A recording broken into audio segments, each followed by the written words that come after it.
त्रयधिकत्रिशततमोऽध्यायः। कुंती भोज के यहाँ ब्रह्मर्षि दुर्वासा का आगमन तथा राजा का उनकी सेवा के लिए पृथा को आवश्यक उपदेश देना। जनमेजय उवाच। किं तद्गुह्यं न चाख्यातं कर्णायेहोष्णरश्मिना कीदृशे कुण्डले ते च कवचं चैव कीदृशं कुतश्च कवचं तस्य कुण्डले चैव सत्तम एतदीक्षाम्यहं श्रोतुं तन्मे ब्रूहि तपोधन। जनमेजय ने पूछा, सज्जन शिरोमणे, कौन सी ऐसी गोपनीय बात थी जिसे भगवान सूर्य ने कर्ण पर प्रकट नहीं होने दिया? उसके वे दोनों कुंडल और कवच कैसे थे? तपोधन, कर्ण को कुंडल और कवच कहाँ से प्राप्त हुए थे? मैं यह सुनना चाहता हूँ, आप कृपा पूर्वक मुझे बताइए। वैशंपायन उवाच।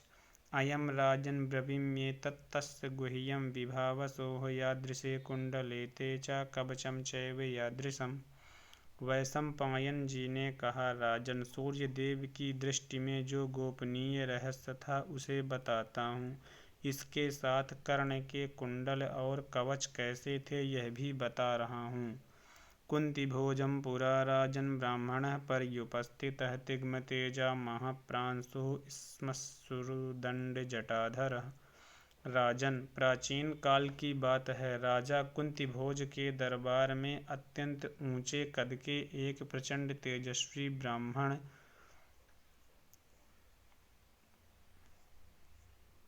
उपस्थित हुए। उन्होंने दाढ़ी, मूछ, दंड और जटा धारण कर रखी थी।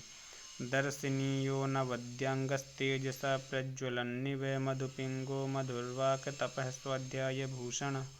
उनका स्वरूप देखने ही योग्य था। उनके सभी अंग निर्दोष थे। वे तेज से प्रज्वलित होते से जान पड़ते थे। उनके शरीर की कांति मधु के समान पिंगल वर्ण की थी। वे मधुर वचन बोलने वाले तथा तपस्या और स्वाध्याय रूप सद्गुणों से विभूषित थे। स राजानं कुन्तीभोजं ब्रवीत सुमहातपाः भिक्षामिच्छामि वै भोक्तुं तव गेहे विमत्सर। उन महातपस्वी ने राजा कुंतीभोज से कहा, किसी से ईर्ष्या न करने वाले नरेश, मैं तुम्हारे घर में भिक्षान्न भोजन करना चाहता हूँ। नामे व्यलीकं कर्तव्यं त्वया वा तव चानुगैः एवं वत्स्यामि ते गेहे यदि ते रोचते नघ। परंतु एक शर्त है, तुम या तुम्हारे सेवक कभी मेरे मन के प्रतिकूल आचरण न करें। अनघ, यदि तुम्हें मेरी यह शर्त ठीक जान पड़े तो उस दशा में मैं तुम्हारे घर में निवास करूँगा। यथा कामं च गच्छेयमागच्छेयं तथैव च शय्यासने च मे राजन् नापराध्येत कश्चन। मैं अपनी इच्छा के अनुसार जब चाहूँगा चला जाऊँगा और जब जी में आएगा चला आऊँगा। राजन, मेरी शैया और आसन पर बैठना अपराध होगा, अतः यह अपराध कोई न करे। तम ब्रवीत कुंतीभोजः प्रीतियुक्तमिदं वचः एवमस्तु परं चेति पुनश्चैनमथाब्रवीत्। तब राजा कुंतीभोज ने बड़ी प्रसन्नता के साथ उत्तर दिया, विप्रवर एवमस्तु। जैसा आप चाहते हैं वैसा ही होगा। इतना कहकर वे फिर बोले, मम कन्या महाप्राज्ञ पृथा नाम यशस्विनी शीलवृत्तान्विता साध्वी नियता चैव भाविनी।